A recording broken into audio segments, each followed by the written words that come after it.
Hey guys and girls, I want to give you 4 criteria. That's right, 4 criteria that you can base all of your decision making on while you're out fishing. 4, only 4. These are so important, you should probably write them down on the top of your tackle box, or if you're really into fishing, put them on your refrigerator so you'll think about them all the time when you're out there fishing. Probably none of you will do that, but just remember, these 4 things are what you base all your decisions on when you're out there fishing. And if you will do that, you will become better fishermen. You will catch more fish. 1 is the type of water you're fishing. What type of water you're fishing? Fishing a man-made lake, a natural lake, a flat type lake, a mountain type lake, or made on rivers, or fishing a farm pond, a stream, a creek, a river. The type of water you're fishing. Base your decisions, one of them is on the type of water. What the water is doing at any given time. That's number 2. Water is always doing something, unless it's frozen solid and it's just laying there. Even if it's like that, the water underneath that is doing something, and that ice is actually doing something as it sits there. What the water is doing, it's getting warmer, it's getting colder, it's getting muddier, it's getting clearer. The pH level is moving up or moving down. All kinds of things happening to that water that you need to know and you need to pay attention to when you're making your decisions. Okay, the type of lake you're fishing, what the water's doing at the time you're fishing it.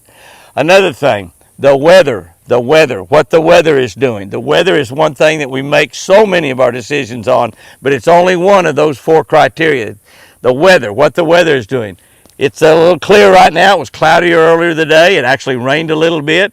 The winds picked up a little bit. It was calm. The wind was blowing about 50 miles an hour during that rainstorm.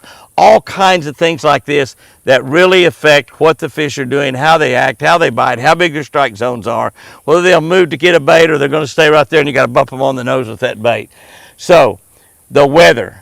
And the last thing to think about is the time of the year. Now, these are not necessarily in that order, by the way.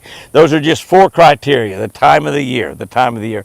Do not make the mistake of 2 or 3, 4, 5 weeks later going back to the exact same place where you caught them 4 or 5 weeks ago and expect to catch them there again. The time of the year has changed a little bit. Sometimes it's changed quite a bit. Sometimes in tournament fishing, we go to a lake and we might be there and fish 5 or 6 days and have great success.